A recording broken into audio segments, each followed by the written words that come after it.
Welcome back. Vokalis grup band rock Creed, Scott Stapp, mengalami kebangkrutan dan terpaksa menjadi gelandangan. Nah, seperti apa cerita selengkapnya? Ini dia.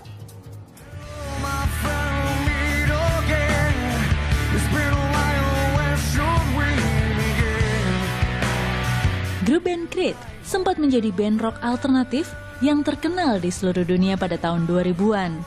Dengan beberapa lagu terbaiknya seperti One Last Breath, My Sacrifice, dan With Arms Wide Open. Creed juga pernah sukses dalam penjualan albumnya yang terjual lebih dari 28 juta kopi album di Amerika Serikat dan lebih dari 40 juta kopi terjual di seluruh dunia.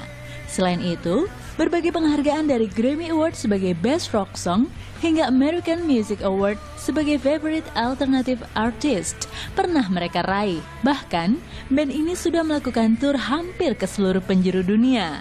Namun siapa sangka, di balik semua kesuksesan yang pernah mereka rasakan itu, kini sang vokalis Scott Stapp harus mengalami kebangkrutan luar biasa yang membuatnya menjadi seorang homeless. Hal mengejutkan ini terungkap ketika Scott mengunggah curhatannya ke media Facebook. Dalam video berdurasi hampir 15 menit ini, ia pun menceritakan mengenai kebangkrutannya yang melibatkan pihak label rekaman yang diketahui telah melakukan kecurangan setelah alur keuangannya diaudit, yang pada akhirnya membuat Scott harus kehilangan sebagian besar uangnya.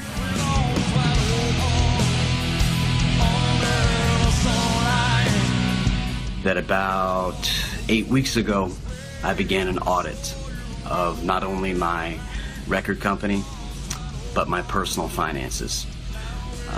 During the course of that audit, a lot of things were uncovered. A lot of money was stolen from me, or royalties not paid, and that's when all hell began to break loose.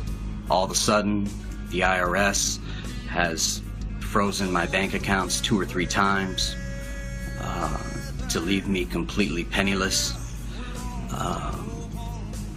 I don't even understand that, why all this is happening at the same time.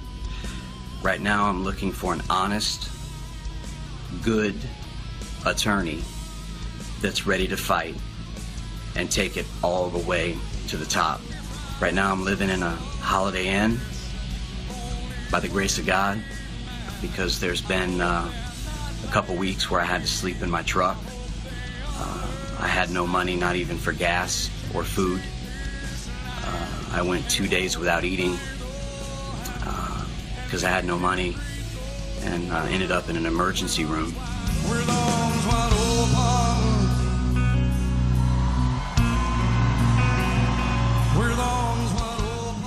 Sangat miris ya melihatnya. That's not gonna happen for my favorite vocalist. No. Ya, tapi ya pastinya kita berharap semoga ke depan nanti benar ya bisa menemukan pengacara yang nanti bisa membela juga. Pasti. Karena pasti dasar kenapa sampai mengupload video ini sangat kuat gitu. Dikatakan tadi bahwa memang sampai homeless gitu kan, beberapa hari tidak makan, ini sangat tidur di truk miris juga ya gitu. memang.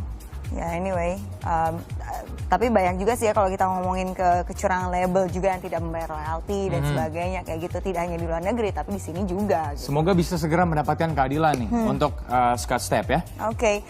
Politisi senior Partai Golkar MS Hidayat menyatakan mundur dari bursa calon ketua umum Partai Golkar. Keputusan itu diambil untuk menjaga keutuhan partai di tengah situasi konflik internal saat ini. Melihat situasi partai yang semakin tidak kondusif, MS Hidayat memutuskan untuk tidak ikut berkompetisi dalam pemilihan calon ketua umum Partai Golkar periode 2014-2019. Pertimbangan utama yang disampaikan adalah untuk menjaga keutuhan Partai Golkar. MS Hidayat menyatakan akan mendukung Abu Rizal Bakri untuk maju kembali sebagai ketua umum Partai Golkar.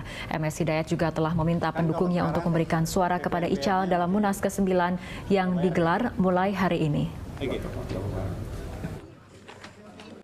Saya melebur ambisi dan keinginan saya untuk menjadi ketua umum.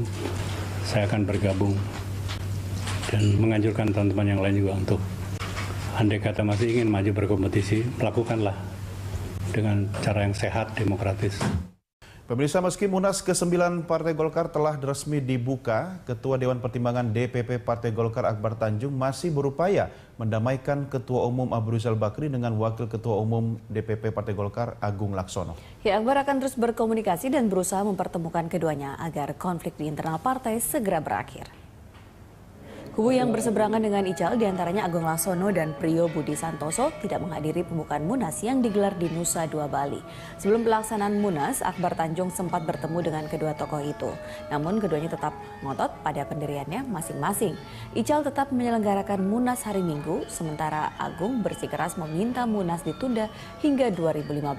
Akbar mempersilahkan Agung Laksono maupun Priyo Budi Santoso untuk berkompetisi dengan Ical memperebutkan kursi Ketua Umum periode mendatang. Jalan yang saya lakukan adalah saya coba dulu berkomunikasi, coba bertukar pikiran, coba menemukan satu kesamaan. Kalau sudah ada sedikit kesamaan, saya ajak ketemu lagi. Ada juga aturan lain yang menyebut pegawai negeri sipil dilarang melakukan kegiatan yang berhubungan dengan instansi pemerintah di hotel jika memang masih bisa dilakukan di kantor. Aturan diberlakukan untuk menghemat anggaran, tetapi mendapatkan protes dari pengusaha hotel di Makassar, Sulawesi Selatan pada Rabu lalu.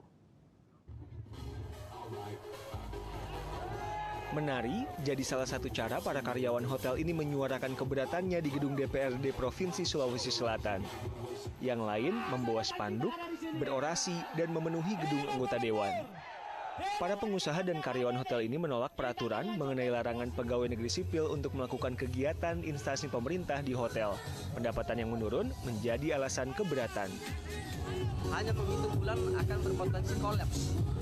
Karena potensi daripada pasar di Makassar itu 40% itu adalah bersumber daripada kegiatan meeting, rakornis daripada PNS. Jadi sangat besar sekali potensi ini yang hilang. Rapat di luar kantor bisa dilakukan jika kapasitas peserta tak bisa ditampung di lingkungan instansi pemerintahan. Pembatasan rapat di luar kantor bagi PNS akan berlaku 1 Desember. Langkah ini dilakukan untuk menghemat anggaran.